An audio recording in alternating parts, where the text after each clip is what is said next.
customer service rep, Christine Hurst, is suing her ex-boyfriend, security guard Clinton Burton Jr., for assaulting her and destroying her cell phone. Clinton says Christine is a con artist. Order.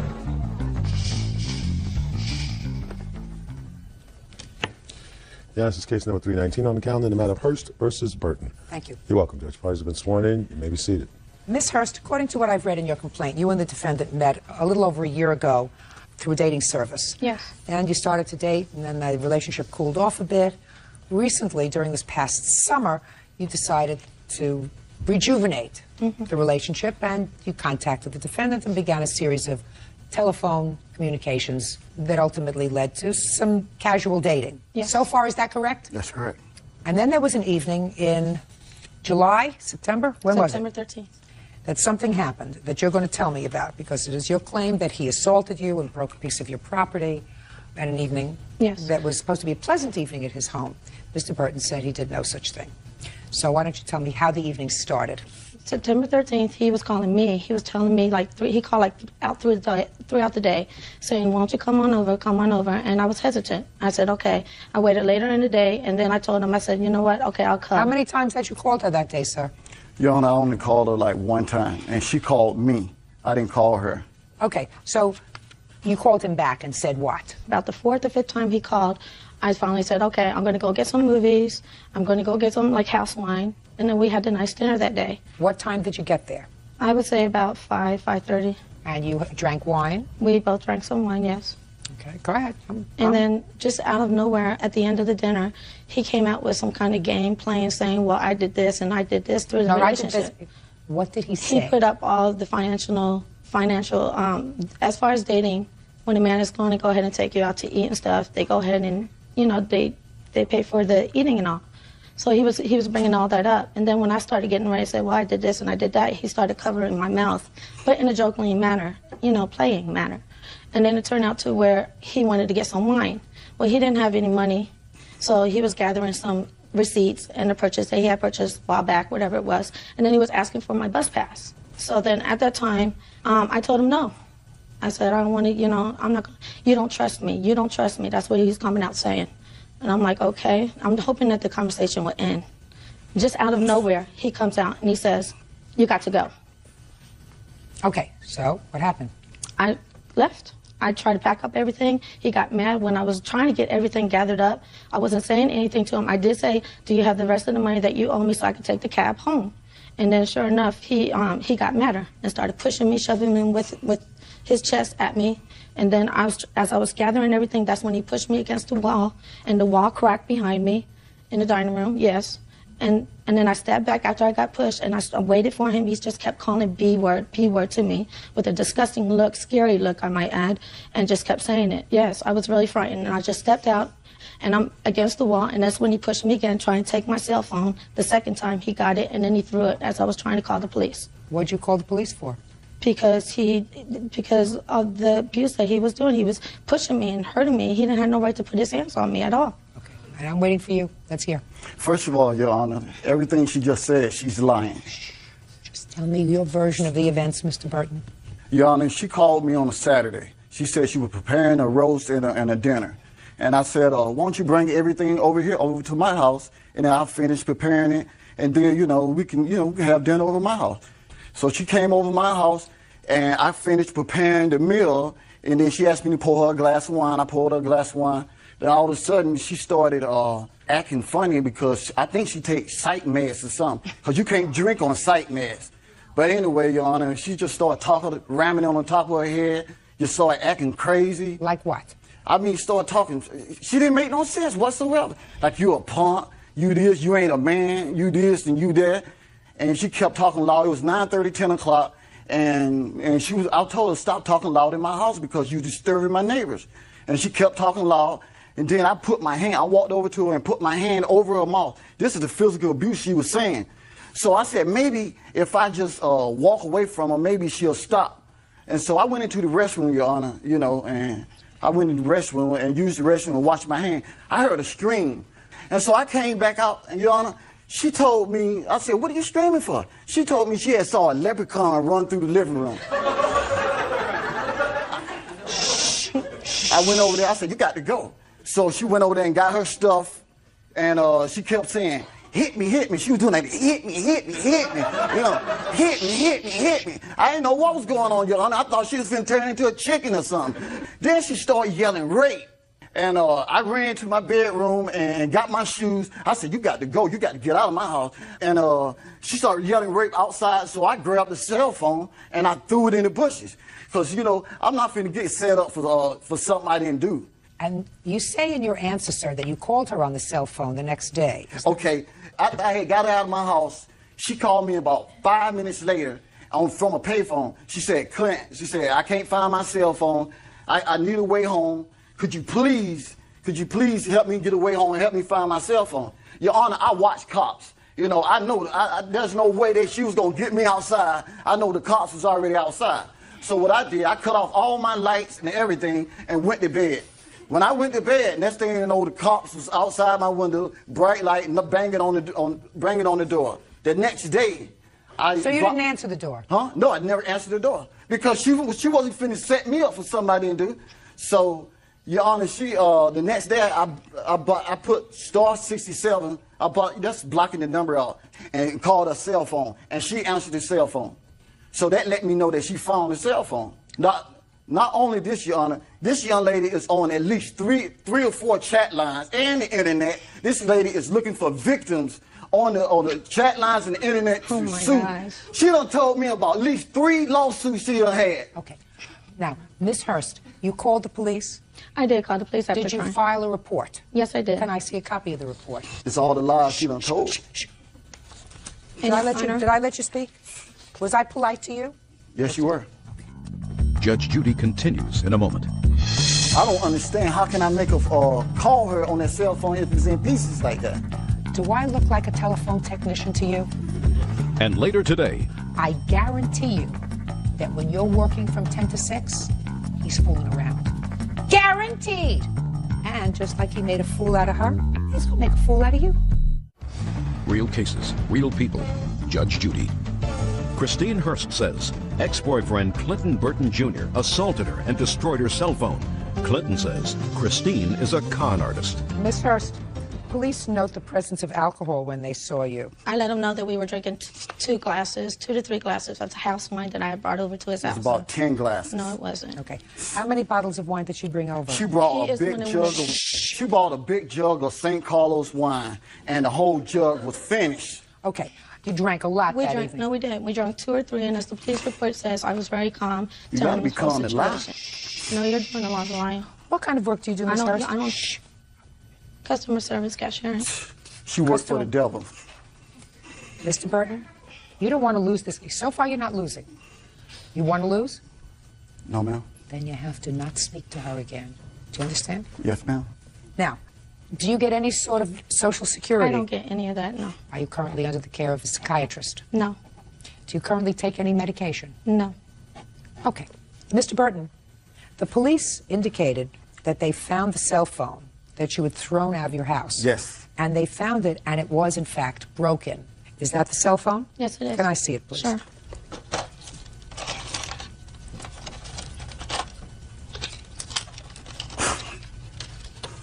And here's the receipt that I just purchased with it, too.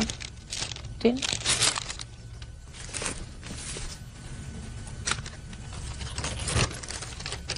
Can I say something, Your Honor? Yes, sir. Okay, if that cell phone in pieces like that, how did I star 67 her number and made a phone call and she picked it up? Mr. Burton, if it's that broken? Mr. Burton, listen to me, sir. Clearly, I mean, if I were to recap this evening, you both were probably feeling pretty fine because you both had a little bit to drink. She may have had a worse reaction to the alcohol than you. I don't know that. I don't know that. I don't think that you injured her because she refused any medical treatment, and the police really don't indicate that there were any injuries other than a little scratch under her nose that I don't know how she got because according to her, you just pushed her.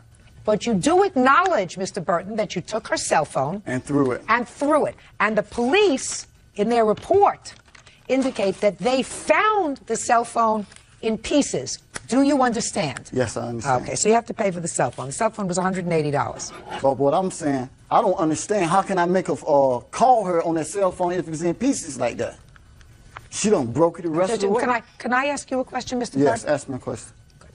Do I look like a telephone technician to you? How do I don't know. How the heck do I know how you made a phone call to her? The police said the cell phone was broken. You have to pay for the new cell phone. You don't have to pay $5,000, which is what she's looking for. Okay. But $180 is what she paid for the phone.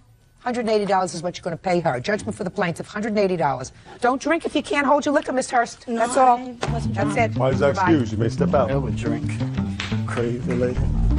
He's the one on Prozac. He's the one he's the only one who has disability. I don't. She's a total liar. She's on psych meds, and she knows she is.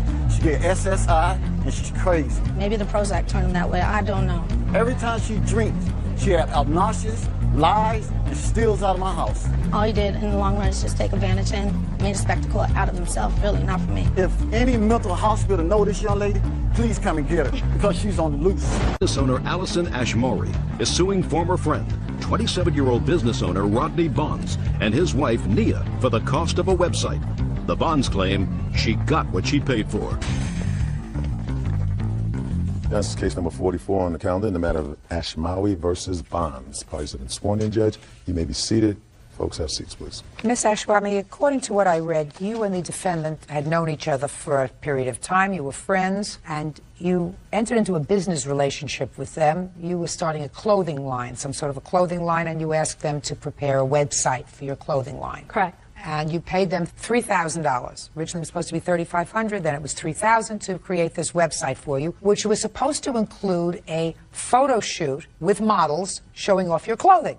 Correct. And it is your claim that they should return the entire amount of money that you gave them, because you paid them $3,000, because A, the website was not done to your satisfaction, B, it was not delivered on time, and C, the clothing that you provided for the photo shoot was given to the models, and they never returned it to you, and that was valuable. Right. The bonds say that they did what they were supposed to do, that the original agreement was not for $3,000, but for $3,500. And then you called and said you didn't want to spend $3,500, you only wanted to spend $3,000, so you told the plaintiff. But I would have to pay the models and compensate them with clothing. And the plaintiff said? That it was okay. They agreed. Okay.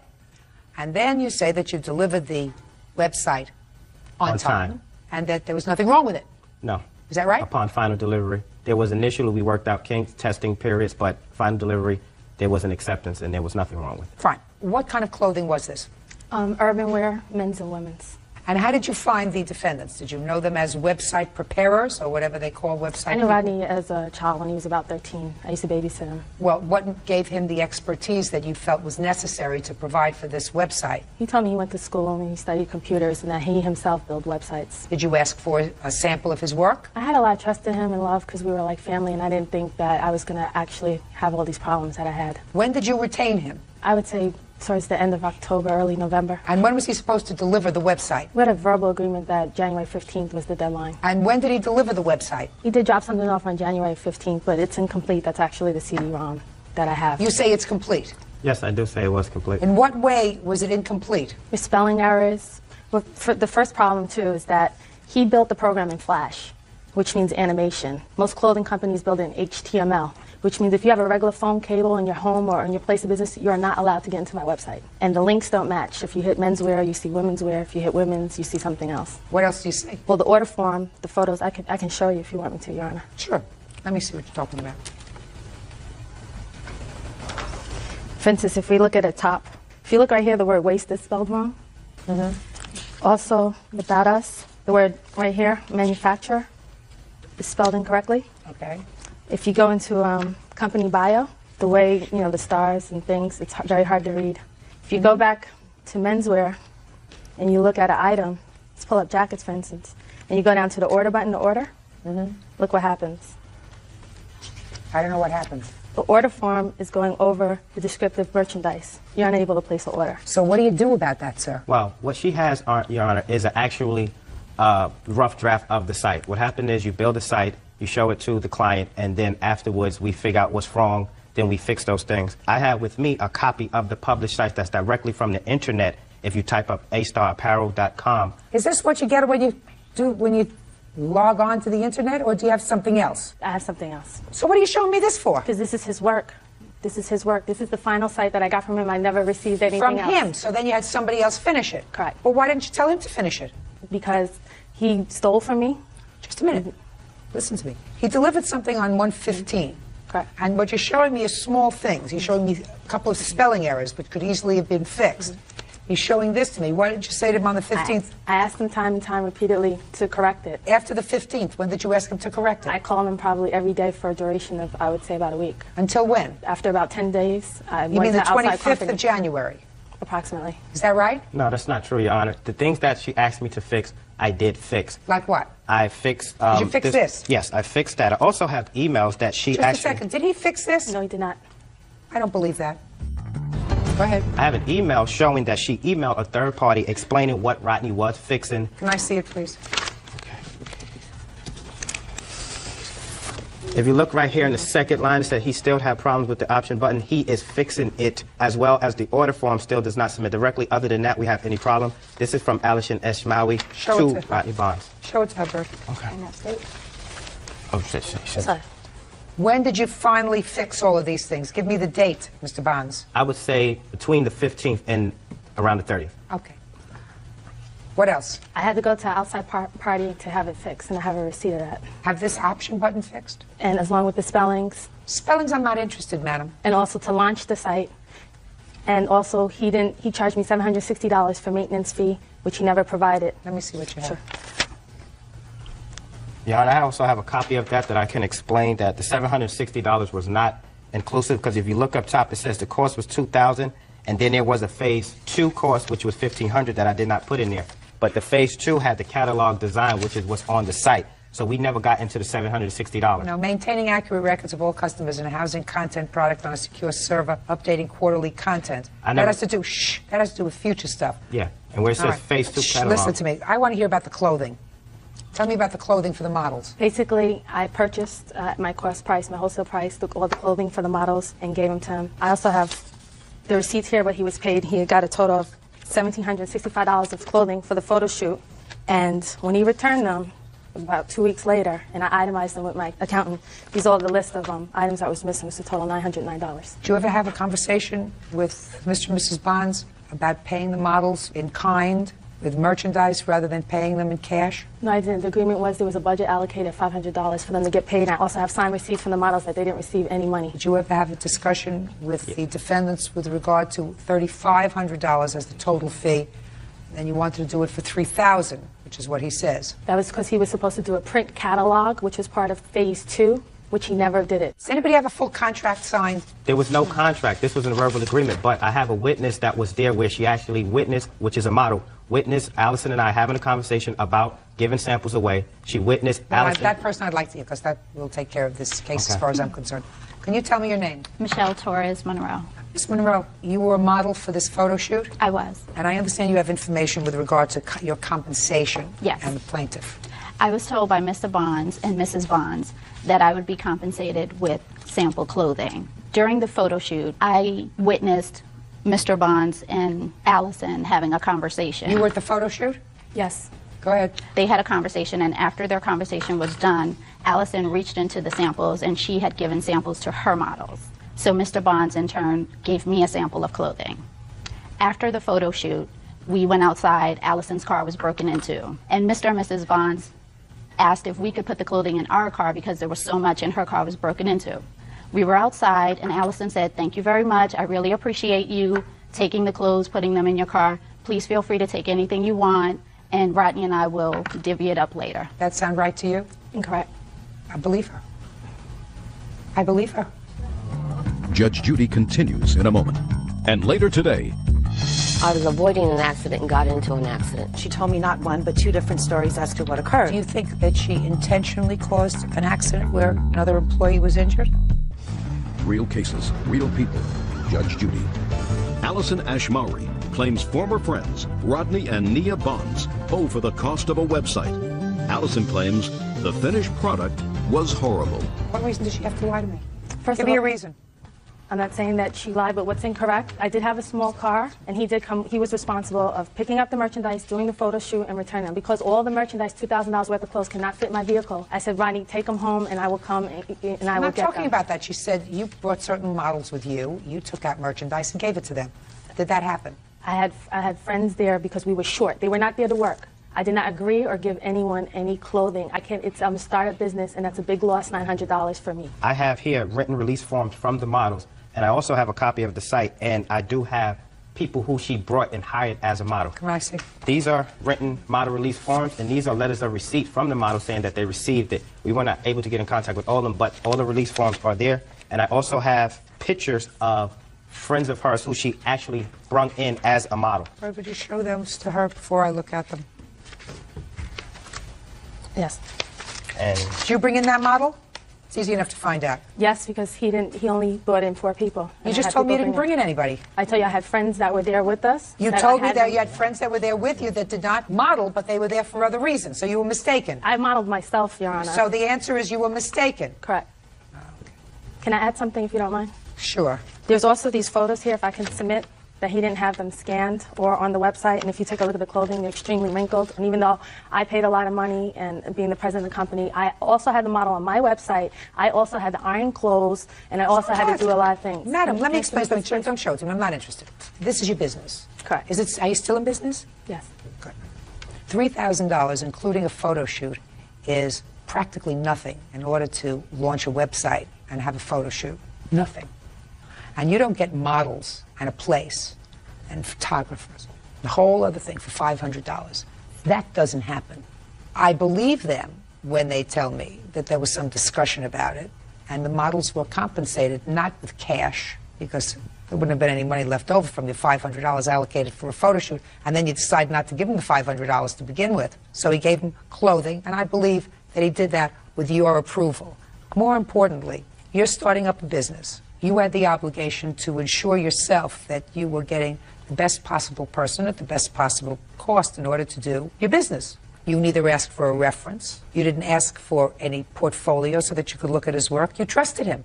Correct. That's what you told me. Mm-hmm. And he gave you the best possible work that he could do. There is no indication that he maliciously didn't give you the best possible work that he could do. He spelled a few words wrong. That's first. That's not a big deal. That can be fixed. You have to give him the opportunity to be fixed. And based upon this email that I read, you did give him an opportunity to fix some of the stuff. Now, somebody else may have launched it, and you may have had to pay them additionally, but that's the cost of doing business. A good lesson for you. When you hire somebody to do work for your company, you have to make sure that this is the right person for the job. And if these people turned out to do work that was less than satisfactory to you, next time you won't use them. That doesn't mean you get your money back. That's all. Your case is dismissed. Parties are excused. You may step out. Definitely with a lesson to be learned, but I did trust the defendant like family, and I feel you really shouldn't bite the hand that feeds you. Well, I think it was judged fairly, that the judge actually seen the integrity and the fairness in which we provided, which we started with from the beginning. I wouldn't trust people. You just can't. Not friends or family. To work with professionals, definitely. Using professionals. It was just shocking to know that, someone would go through this length just for other personal reasons and not for professional reasons. Basically, I still have a website that people cannot view, and he stole clothing from me, and I lost a lot of money. But like she says, business, and it's a lesson. 21-year-old dishwasher Ebony Norwood is suing her former employer, restaurant owner George Demopoulos, for medical bills as the result of cutting her finger. Ebony also claims George owes for lost wages and harassment. Now, this is case number 80 on the calendar in the matter of Norwood versus Demopoulos. Parties have been sworn in, Judge. You may be seated. Ma'am, have a seat, please. Ms. Norwood, you worked for the defendant for a brief period of time, and it is your claim that you were injured on the job, that the defendant didn't pay for your medical bills, that he didn't pay you for wages, that he was uncaring, that he fired you. You want punitive damages in the amount of $2,000. Is that right? Everything is correct, but I quit. When was your last day of work? I worked February, and in March I had someone else come in and take my place. Why? Because I went and did 30 days to get off probation. So you worked for him in February? Yes, ma'am. How many weeks in February? 3. What kind of work were you doing for him? I was a dishwasher at the time. He has a restaurant? Had. He had a restaurant? Yes, ma'am. So you worked for him for 3 weeks in February? Yes, ma'am. And then you went to jail? Yes, ma'am. For 4 weeks? Yes, ma'am. And when you came back, he gave you your job back? Yes, ma'am. That was nice of him? Yes, ma'am. And he paid you on time? Yes, ma'am. When he was there. He doesn't have to be there. You're not his boss. He's your boss. Thank you. And he held your job open when you went to jail. Yes, ma'am. He told me if I would find somebody to come in and replace me when I got out, I could get my job back. That was still very nice of him. Yes, ma'am. What were you incarcerated for in March? For property damage. What kind of property damage? Damage to a truck that I was found guilty of. You vandalized somebody's truck? That's what the man said. Well, that's what either you found guilty of or you pled guilty to. I didn't plead guilty. They found me guilty. Oh. Now, you want to tell me, Miss Norwood, why you claim he owes you all this money? Well, on May the 7th was when the incident took place. May 7th? Yes, ma'am, is when I got cut. I went. Is when you got? I got an lesion across my finger at the bottom. You got a cut? Yes, ma'am. On your finger? Shh. Got a cut? You cut your finger? Yes, ma'am. What were you doing when you cut your finger? I was cleaning up the back dish area, getting ready to leave, and I went to reach for the wire Brillo pad, and I got cut as I was taking it off the hook. You got cut on a Brillo pad? It's a wire scrub pad, like what you use to scrub pots and pans with, but it's made out of wire material. Oh, had you ever used one of those before? Yes, ma'am. So why weren't you more careful? It was pulling, and it was raggedy, so to speak. Well, couldn't you see that? I was trying to get it off the hook so I can clean up. That's the only one he had in the building. My question is, you had used it before. Yes. So you know that it's sharp? He had never cut me before. I had never got cut before by one. Okay. And what happened?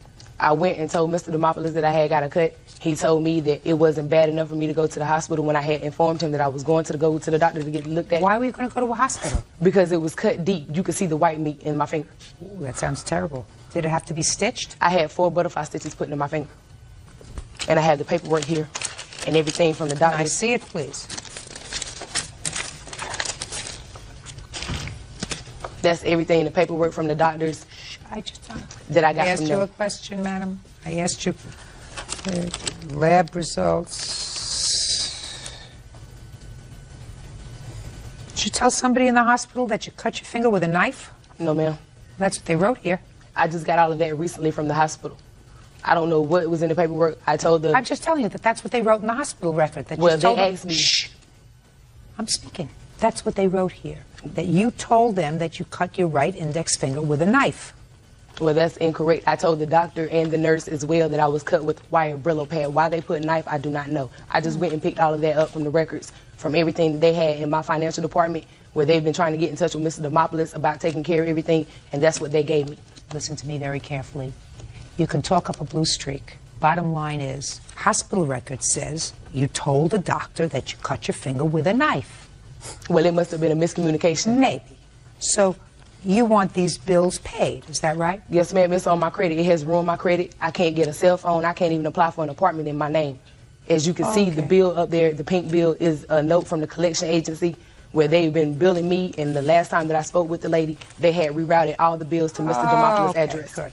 Okay. Now, so that's the bills part. Yes, ma'am. Now, what's the other part of your lawsuit? I'm suing for punitive damages. What are the punitive damages, Miss Norwood? I feel like I was forced to quit. I was standing there and I took so much off of Mr. Demopoulos. He stood there. He would make racial comments. One day I came in after I had gave him the bills. I gave him the bills on May the 8th. May the 9th, I walked in and he was standing up front with all of his friends. And he stood there and he looked at me when I walked around the corner and said, "I don't want no in my restaurant," and said it 3 times to me, once up front, once in the dish area, and once at the back. I told Mr. Demopoulos, I said, "You need to pay me. I don't feel comfortable working here. I can't stand working here anymore. I done took all I could take. You need to pay me." He wouldn't pay me, so I walked out. His sister came in behind me. I told her she needed to leave me alone. When I walked back in, he was like, "I'm giving out paychecks." So I got my money, and then I left. And that following week, I had got my check stub and went to the lady that was doing his accounting, and she told me that I need to tell him to pay me the rest of my money.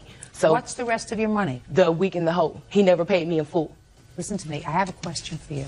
Why did you tell me that you worked until May 16th for Mr. Demopoulos? You didn't work till May 16th. I had a week in the hole. That's what my check stub said. I don't know what that means. My last current check stub. I don't know what a week in the hole means. You have to work a week before you get a full paycheck. You put a whole week. I asked you how long you worked for Mr. Demopoulos. You said you worked for him until May 16th, but clearly you did not.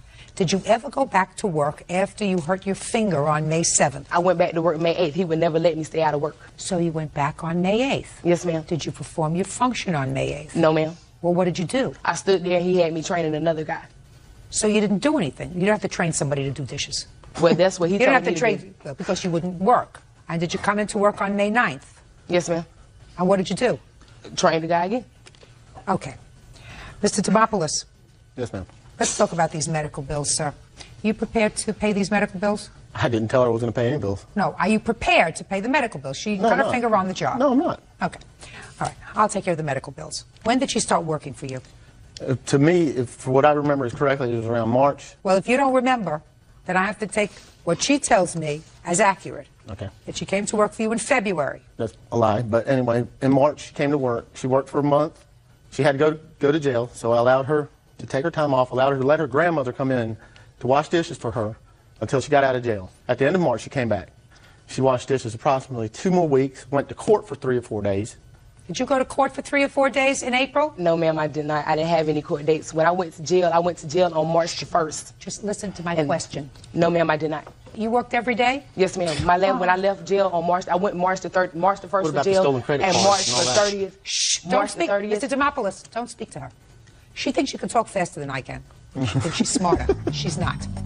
Judge Judy continues in a moment. She threatened to stab me with a fork. And the racial marks, excuse me, if there was any racial marks made, it was by her. She has attitude, as you can tell. And later today, In order to take a paternity test that courts will find valid, all 3 people should be there at the same time, and I understand that you have done that. Yes, ma'am. Do we have the test results? real cases, real people. Judge Judy. Ebony Norwood says former employer George Demopoulos owes for medical bills when she cut her finger in his restaurant. George claims she threatened to stab him with a fork.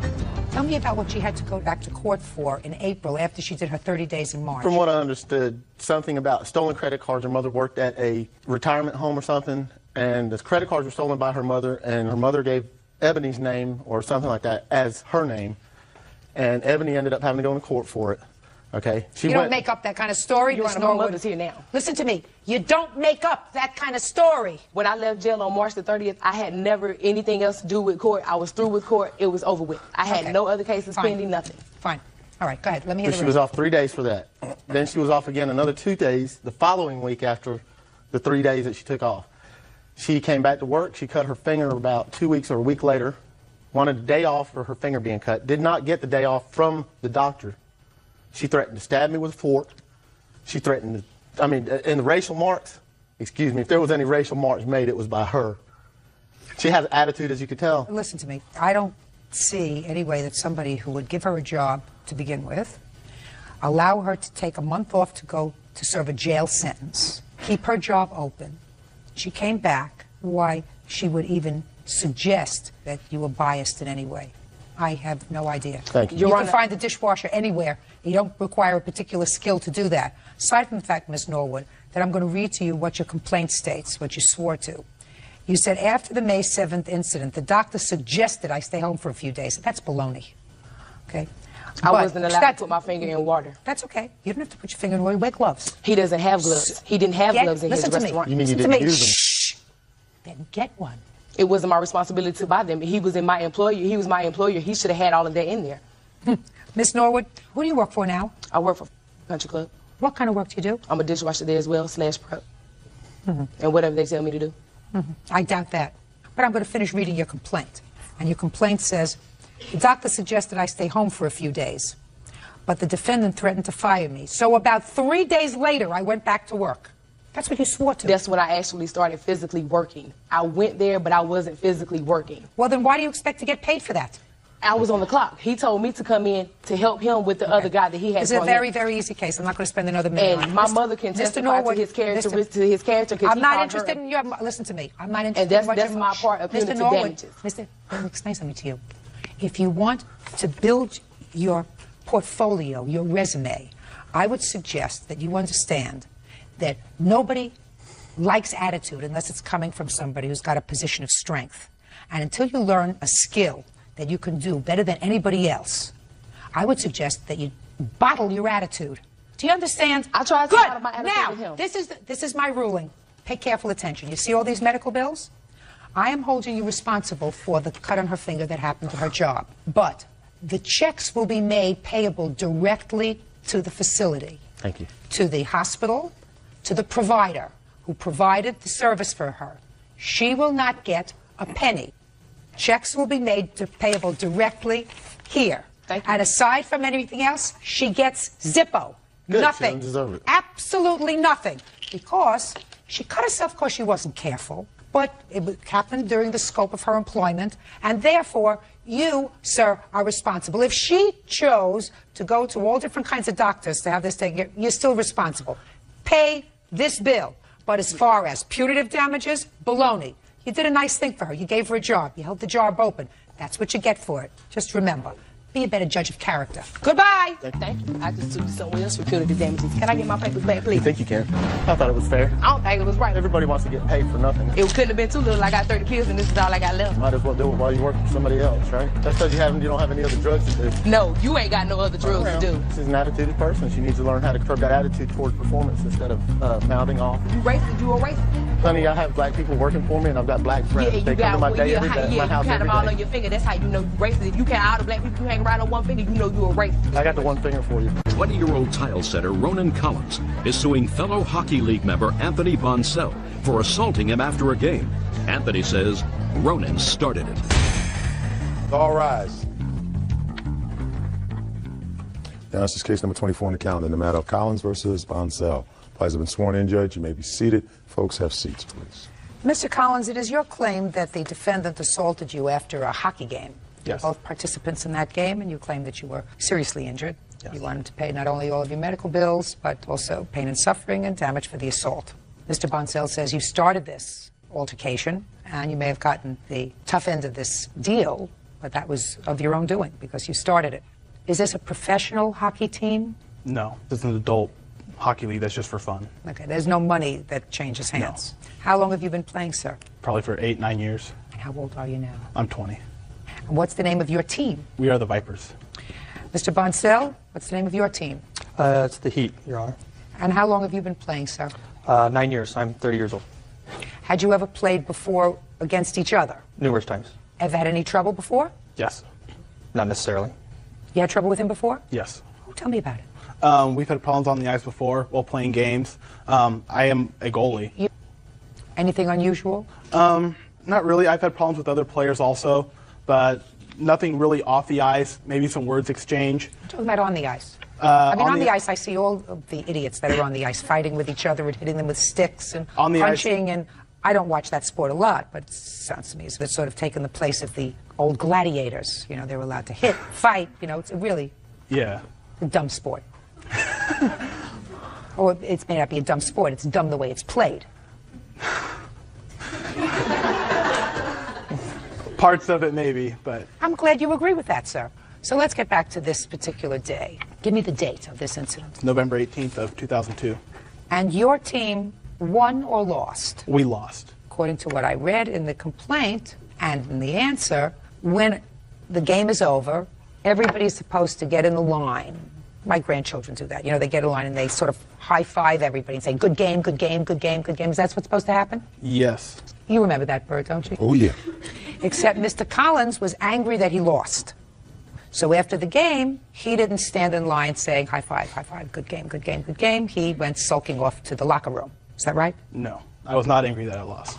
You were not angry that you lost? It's a game. I was not angry at all. So then why didn't you stand with the rest of your teammates? The reason why I left the ice early before the handshaking line was because Tony was in a physical argument with my brother, Ian, and there was a lot of fighting and scuffling going on the ice. On the ice? On the ice still. Yes. I had no place being involved in it. If I'm involved in that, I get thrown out for other games. So you didn't leave the ice because you were angry that you lost. You left the ice without shaking hands because you were angry at him for fighting with your brother.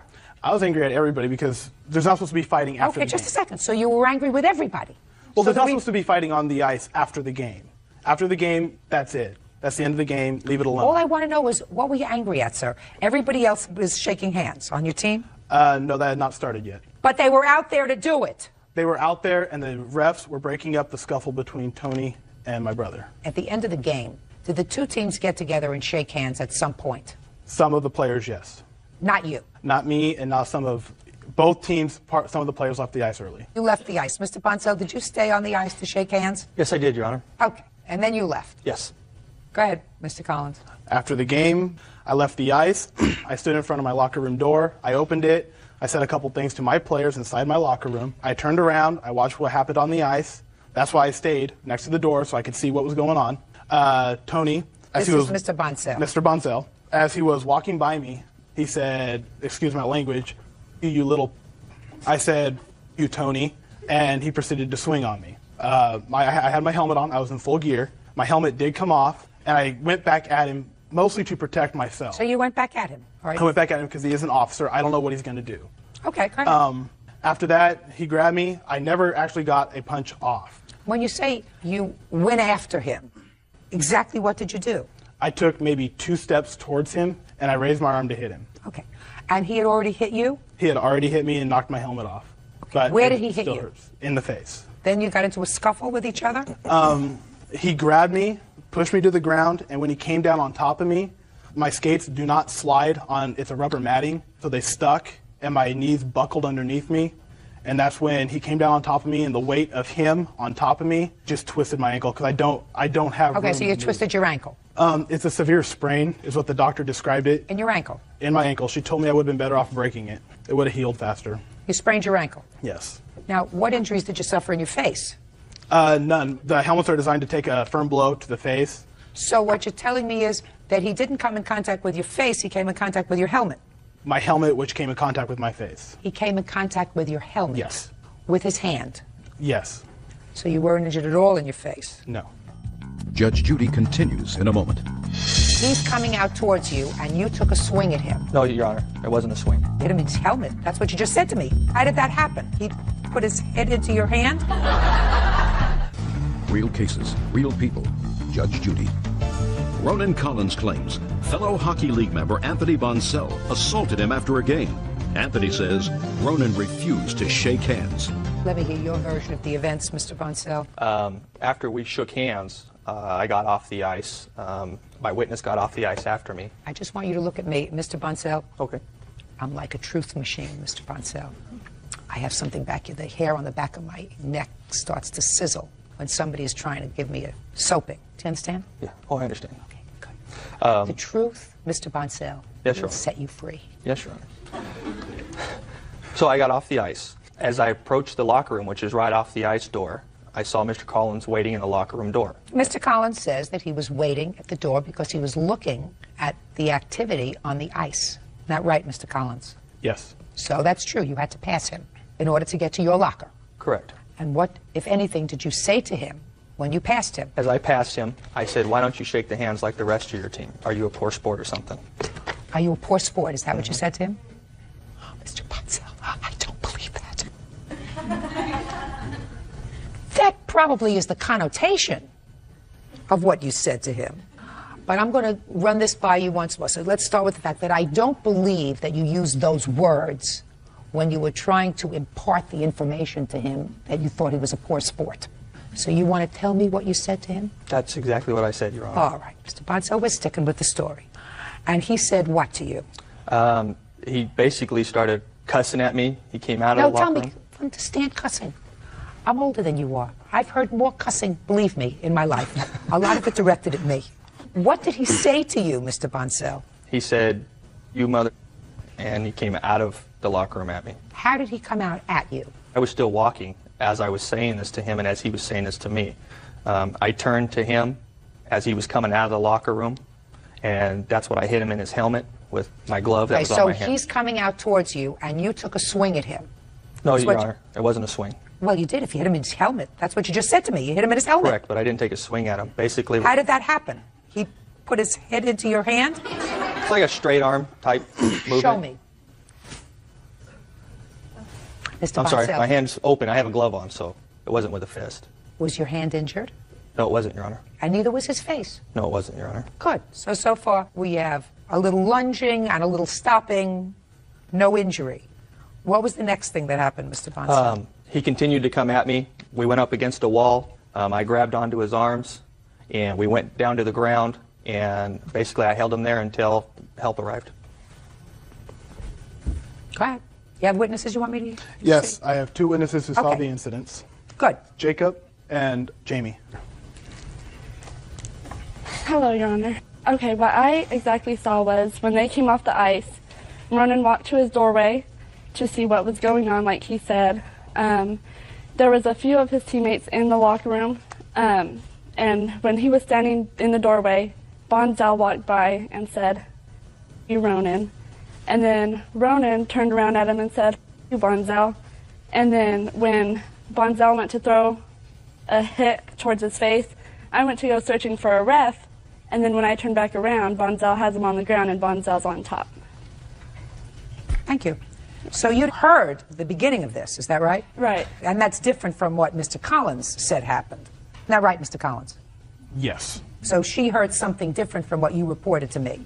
She didn't get all of what was said. Just a minute. She told me what she says she heard. She got the you right. Sit down. Okay. Next. Name? Jacob. Jacob.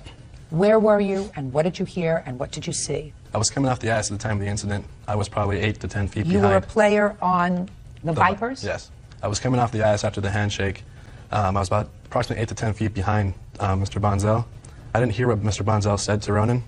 I heard Ronan say, "F you, Bonzel."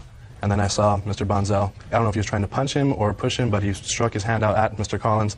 And then Mr. Collins pushed back at him, and then there was lots of players by then, and there was a big pileup in the doorway. You said you didn't know whether he went to punch or push. Is that what you said? Yes, his hand did strike it. His hand struck the helmet. Mm-hmm.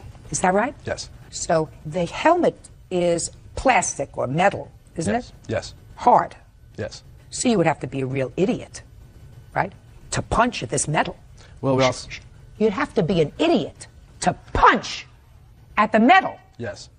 You wouldn't necessarily have to be an idiot if you just wanted to keep somebody away from you, pushing them away. But if you actually punched at this metal, you could hurt yourself. Yes. So would it be a fair statement, Jacob, that Mr. Bonzel had protection, his glove, and it was not his intention to do any harm to Mr. Collins, but to keep him at a distance? That be a fair statement? It would be fair, but Mr. Bonzel was the aggressor. Really? Ronan Collins had not stepped forward to attack Mr. Bonzel yet until Mr. Bonzel struck Ronan in the face. He didn't strike him in the face. He pushed him away on his helmet. And if after this incident, Mr. Collins, you were hurt, if you said to me, I was hurt and I had my teeth knocked out because he went and struck me in the face, and I had done nothing to him, you would have a case. What happened was you were angry, and everybody's testosterone is all in high gear, swirling around. And you watched on the ice and you walked off because you said that you saw him messing with your brother on the ice. Yes. That makes you really angry. And there were other teammates jumping in. Whatever. You were angry at him. And you were angry, period. What happened was, at the end of the day, the two of you started up with each other, and you got the worst of the deal because he pushed you down and you twisted your ankle. Get over it. You're a big boy. Case dismissed. Parties are excused. You may step out. Has a history of doing this off the ice and attacking players who are more vulnerable and smaller than he is. I think the judge had it right. I think the facts speak for themselves, and she made the right decision. I am very vulnerable off the ice, and I can't attack anybody with gear on like this. You know, as far as I'm concerned, it's it's water under the bridge. After the game is over, it's over. Nothing should happen off the ice. But things still happen every now and then out in the parking lots, out in the locker rooms. Things still happen. Probably because they lose every time they play us. Homemaker Stacy Smith is suing her ex-husband, loan officer Omar Nicholas, for money she loaned him after their divorce. Omar claims he owes her nothing. Your Honor's case number 27 on the calendar in the matter of Smith versus Nicholas. Parties have been sworn in, Judge. You may be seated. Ms. Smith, the defendant is your ex-husband, and you claim that he owes you a variety of things, bankruptcy filing fees and some money that you allegedly loaned to him. Mr. Nicholas says that you're a bit of a control freak, he just won't let it go, and he doesn't owe you a dime, right? Correct. When were you divorced? April 11th of 2001. You have children? Yes, 2 of them. Who do the children live with? Me. Does Mr. Nicholas have visitation with the children? Yes, he does. When? When he feels like it.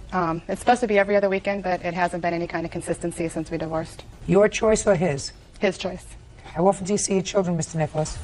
Not enough. Your choice or hers? Mostly her choice. Sometimes yours? There have been points in time where if I had to work on a Saturday and my son had a baseball game, then... Gotcha. All right. Tell me what he owes you, why? Okay.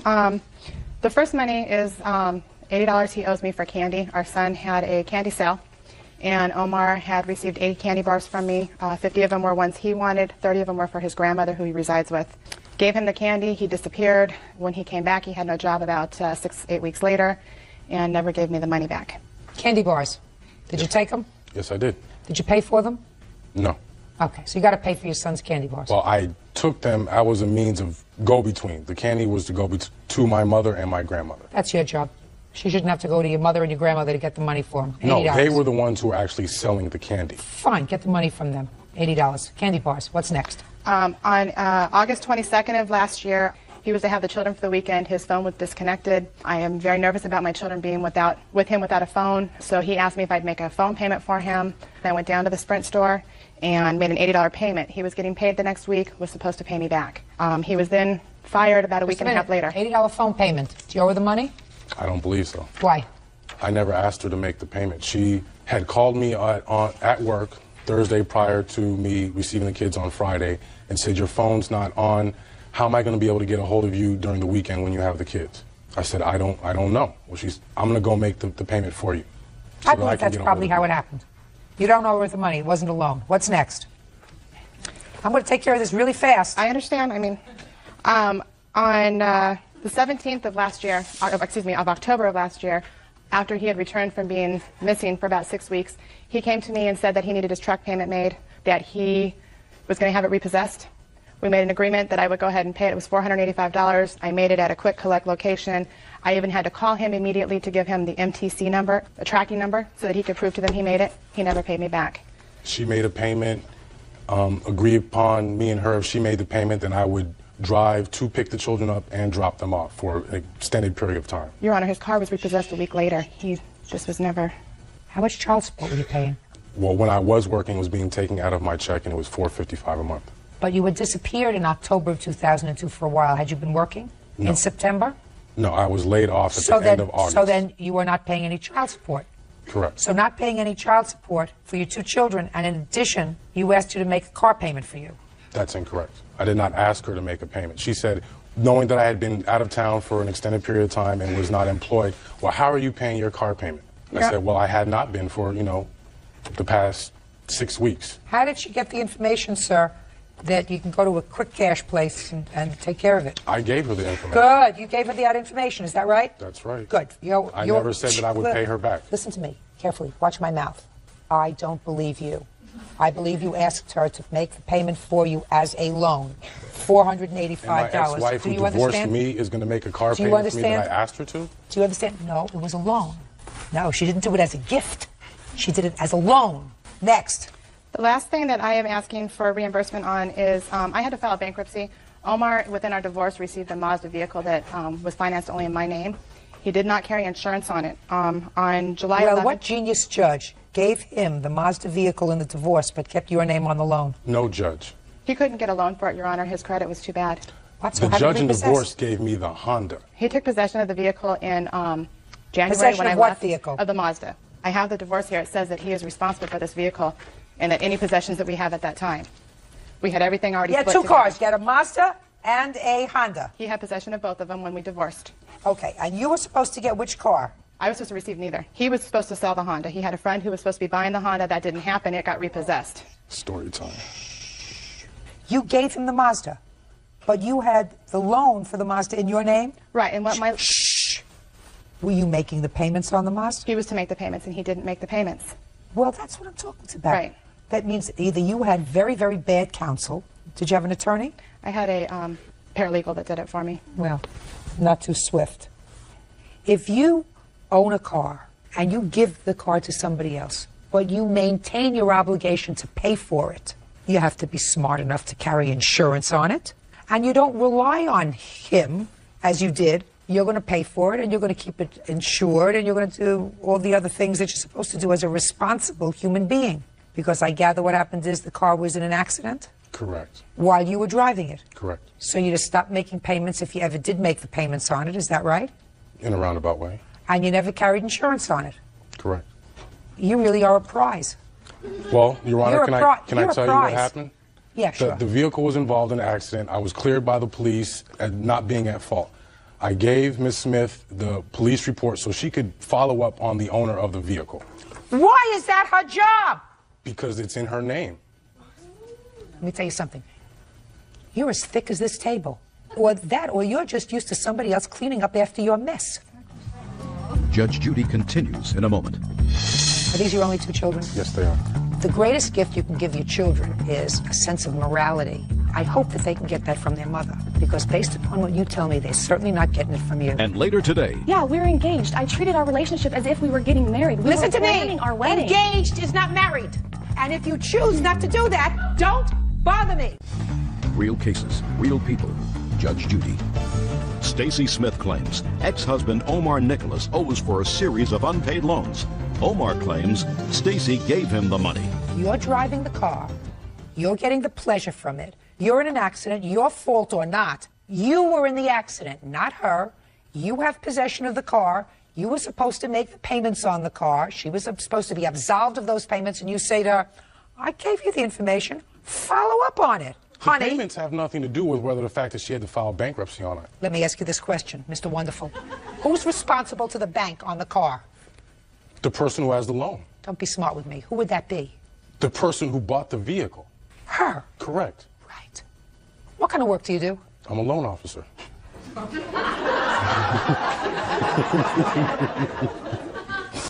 How old are your children? 7 and 3. Are these your only two children? Yes, they are. I want to tell you something, sir. They are not, Your Honor, but... Maybe his only two children with you, he meant. Yes. He's slick. The greatest gift you can give your children is a sense of morality, right and wrong. I hope that they can get that from their mother, because based upon what you tell me, they're certainly not getting it from you. And how is that? I'm going to tell you how that is. Please do. Because it seems to me like you've been getting the cream and she's been getting the skim on this milk. Wow. Really? I don't have money for car payments, $485. I didn't ask you for it. Therefore, it wasn't a loan. I took the candy, I gave it to my mother and my grandmother. As it was You supposed didn't. to go. Quiet! You want the money? Go to my mother and my grandmother. Sorry, I can't call you when I have the kids this weekend because my phone was cut off. You want to make a payment on it? Go ahead and do it. Otherwise, I'm not going to be able to get in touch with you and you can't get in touch with the kids. And she does it. I have a job. I don't have a job. I got fired from my job. I got laid off from my job. I disappeared for 6 weeks. Sometimes I pick my kids up. Sometimes I don't. That sounds pretty amoral to me. In any event, what you want him to be responsible for is the fact that you had to file for bankruptcy because you had to pay for the car that he wrecked. That's the basis of your claim. And I'm going to tell this to you. You divorced him for a reason. Is that right? Definitely. Why would you think that the things that caused you to divorce him all of a sudden were going to change once he became a divorced person? Was he responsible when you were married to him? No, he wasn't. Was he an avoidance person when you were married to him? Definitely. Was it always somebody else's fault when you were married to him? Oh, yeah. Why would you think, madam, that a brief year or two, considering that in that brief period of time he hadn't done the right thing, would change him? So, if you gave him the car, you keep the insurance on it. Your Honor, he did have insurance on the vehicle at one time when he took possession of it. He had gotten the insurance, he handed a fake insurance card to the police. Listen to me. Was he responsible when you were married to him? No. Did he lie to you?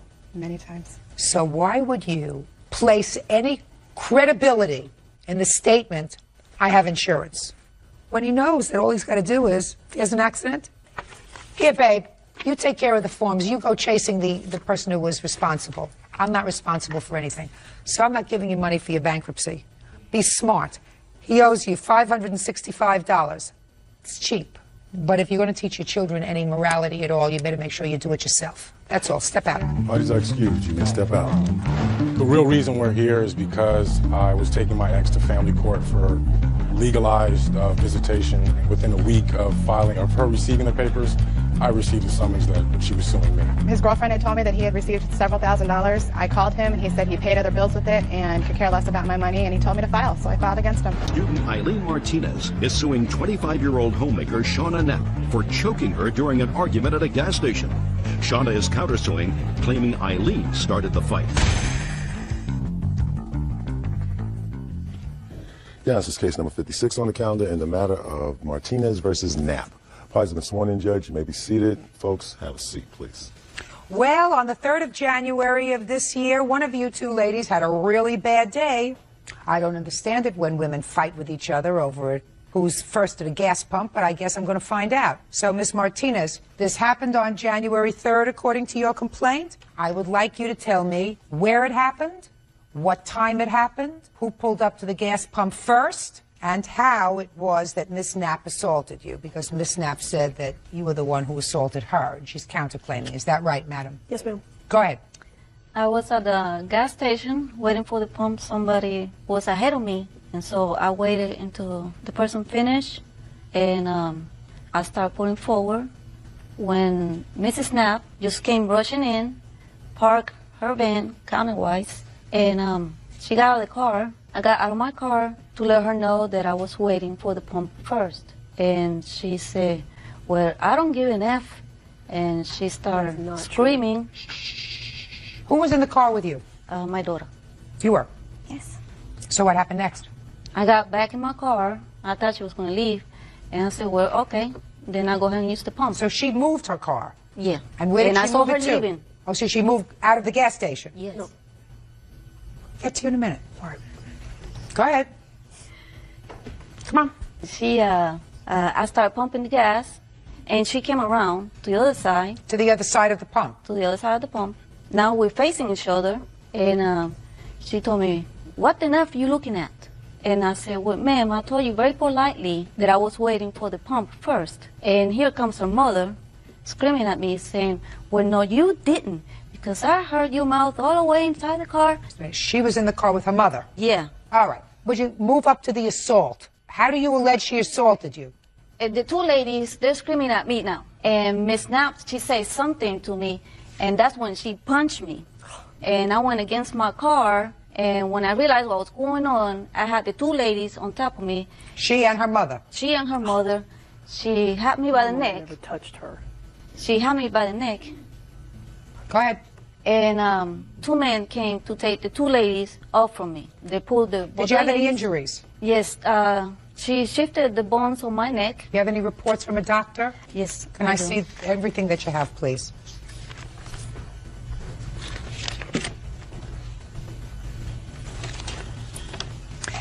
I see this photograph that shows a bruise on your back. On my back. Was that as a result of being pushed on the car? Yes. Okay. So you went to a chiropractic clinic on the 11th, and your complaint was neck pain radiating into your arm as a result of an assault. On the 4th, you went to the hospital, and the doctor there notes that you had a bruise or crushing injury of the deep tissue in the back. Okay, Ms. Knapp, now I'd like you to tell me your version of what happened, please. When I pulled up to the gas station, there was two cars on the side that her car was on. I didn't know that there was anybody in the white car, which was the car that they were in.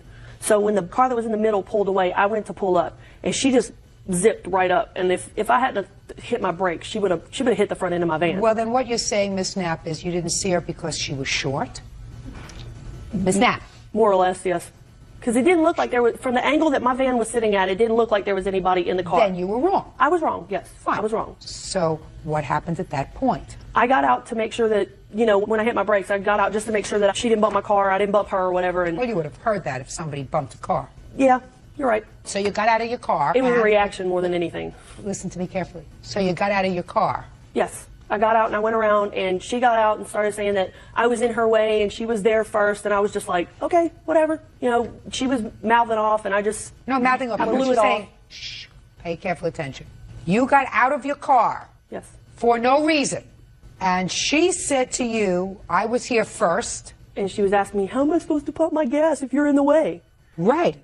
So... And did you answer her? I was like, I'm sorry, I didn't see you sitting there. Oh, good. So you said, listen to me. So you said to her, I'm sorry, I didn't see you sitting there. And what did you do next? I turned around, I got back in the van, and I moved my van. Because it just wasn't worth arguing over. Perfect. So what happened next? I drove around because the two cars that were on the other side of the pumps had left. So I just pulled around to go on that side and pump my gas. Great. And what happened next? I got out, and I started pumping my gas, and she's just standing there staring at me. And I was just like, what? What are you looking at? And she just kept staring at me, and finally I was just like, what? What are you staring at me for? And she started yelling at me. What did she say when she started yelling at you? She's like, you got in the way. Listen to me. Listen to me. Shh. Miss Knapp, you did it is not an answer. What was she saying to you? She's like, you were in the way. Why didn't you just move? You knew I was there first. No, I was like, no, I didn't. I was like, I didn't know anybody was in the car. I said, as far as I knew, somebody was in the... Miss Knapp, that didn't happen. This last portion of what you just told me never happened. You just made that up. This lady didn't continue, as she was pumping her gas, to complain to you about, I can't pump my gas, your car was in the way. That doesn't happen because that doesn't make sense. Doesn't make sense. It's not true. So forget that part of it because that's not true. Judge Judy continues in a moment. You know what your problem is? I'm going to tell you what your problem is. You pled guilty. I didn't plead guilty. I pled no contest. Same difference. And later today, How did he obtain temporary custody? I went to Fairview Riverside Chemical Dependency for alcohol. Did he also have a drinking problem? No.